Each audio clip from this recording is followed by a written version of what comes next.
langkah ke depan untuk menghasilkan produk yang lebih baik dan dalam jumlah yang lebih banyak lagi.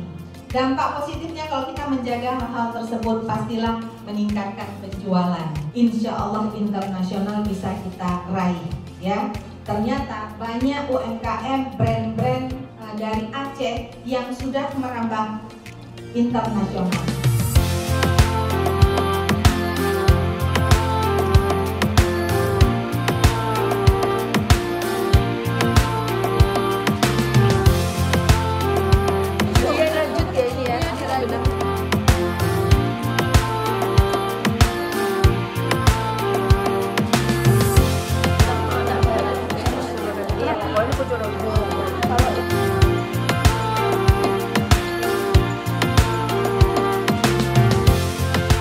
Ada yang modalnya agak lebih banyak, lebih tinggi sedikit.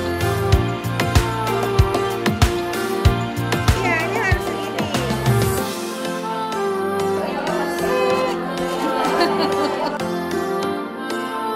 Kalau kita udah praktik cara membuat kemasan.